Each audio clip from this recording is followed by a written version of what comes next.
Ever think about what's really going on behind the scenes of our digital world? All these incredibly complex software systems we use every day, your streaming apps, online shopping, even smart car features. They aren't just one big thing. They're more like a symphony of different parts talking to each other Yeah. all the time, seamlessly, securely. It's this really intricate dance. So the question is, how do we manage all that complexity? Well, today on the deep dive, we're going to unpack a really pivotal piece of that puzzle. We're diving into Kong. Now, not the giant ape, obviously, but a powerful open source tool. It's become a real giant in cloud native applications. So, our mission today is to sort of demystify Kong. What is it? Why has it become so critical, especially with microservices? And, what makes it so essential for building reliable modern apps? Exactly. And for this deep dive, we're looking at Kong, API Gateway for Microservices. Gives us a really solid foundation for understanding the tool, its core functions, and frankly, its huge impact on how we build software now. Okay, perfect setup. So, for anyone maybe new to this, let's get down to brass tacks. What exactly is Kong? What's its main job? Right. So fundamentally, Kong is an open source cloud native API gateway. And maybe think of an API gateway like the ultimate smart front door for all your digital services. Yeah. Instead of every service having its own little entrance, every request, whether it's from a mobile app or another internal service, it goes to this one secure, intelligent point. Its main purpose, managing and securing your APIs, microservices, all those application services. It first came out in 2015 from Kong Inc. And what's really key is that it's built right on top of NGINX. Ah, NGI next, so it inherits that speed. Precisely. It gets NGINX's, legendary efficiency in handling tons of connections at once. That makes Kong inherently fast, reliable, like a supercharged drop controller, basically. Got it, a powerful intermediary. So how does it actually do that day to day? What's it handling? Yeah, it sits right between the clients making requests and your backend services. When a request comes in, Kong takes care of essential stuff, like routing it smartly to the right service, checking if the request is allowed, authentication, and giving you visibility into what's happening, observability. And it's really versatile. It doesn't just speak HTTP and HTTPS. It also handles things like gRPC for fast service-to-service communication and WebSockets for real-time stuff like chat apps. Okay, so it covers a lot of ground protocol-wise. It really does. Makes it suitable for pretty much any modern distributed system you can think of. And it's worth mentioning, there's the powerful open source version most people start with, but there's also Kong Enterprise that adds more advanced features, things like deep analytics, developer portals, that kind of thing. Okay, so we know what it is, but let's dig into the why. Why are so many organizations adopting Kong? What are the killer features, the real benefits driving this? Right, the adoption really comes down to several core strengths. First, just its basic API gateway functionality. Having that central entry point dramatically simplifies how clients talk to your backend. They don't need to know about all the individual services. Kong handles routing, authentication, even transforming data if needed. Okay, simplifies the client side. What else? Second, and this is, I think, where Kong really shines, extensibility via plugins. Imagine it like adding specialized tools to that traffic controller we talked about. Kong's plugin architecture lets you add functionality, either pre-built ones or custom ones you write yourself. Ah, so you can tailor it. Exactly. Things like rate limiting, sophisticated logging, Mm. specific security checks. And you can do all this without changing your actual service code. That's huge. It makes the whole system much more adaptable. I can see that. Less invasive. Definitely. Then third, back to that NGIX core. High performance. It's lightweight, uses an event-driven model, so it's very responsive.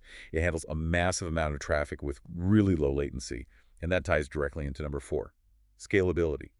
Kong can scale horizontally. You just add more Kong instances across containers or servers as your traffic grows. Mm. Crucial for cloud-native setups where workloads fluctuate. Right, handles the peaks and valleys. Exactly. And then there's security. Kong has built-in tools for this, things like OAuth support, validating JWT tokens for user identity, IP restrictions. Right. It gives you layers of protection right at the edge. Okay, security's baked in. Yes.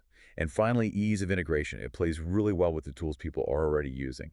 Kubernetes, Docker, service meshes. It fits neatly into modern DevOps pipelines. That's a really strong list. Looking at all those, is there one feature you think people often maybe underestimate Yeah. or use in really creative ways? That's a good question. Honestly, I think the true power of the plugin architecture is still being fully tapped. It's not just the standard stuff like security or logging. I've seen teams build custom plugins for like really specific business logic, maybe advanced A/B testing right at the gateway level, or complex data transformations before a request even hits a backend service. Oh, interesting. So doing logic before the service? Exactly. That level of flexibility, that ability to intercept and modify right at the edge, I think that's often underestimated, but incredibly powerful. Yeah, I can definitely see the power there. Okay, let's pivot a bit and talk specifically about microservices. Anyone working with distributed systems knows microservices give you agility, but boy, do they bring complexity. Managing all that communication security across maybe dozens or hundreds of services, it's tough. And you're saying this is really where Kong steps up. So how does Kong specifically help tame that microservices chaos? Maybe walk us through an example. Yeah, absolutely. That complexity is the core challenge microservices introduce, and Kong is designed to address it directly. First, through centralized API management. Kong acts as that single gateways, like we said. It routes requests based on paths or headers or other rules to the correct downstream microservice. Clients don't need a map of your whole system, they just talk to Kong. Okay, simplifies the client view again. Right. Second, it handles load balancing. If you have multiple copies or instances of a microservice running for high availability. Which you almost always do. Exactly. Kong distributes the incoming traffic across those instances.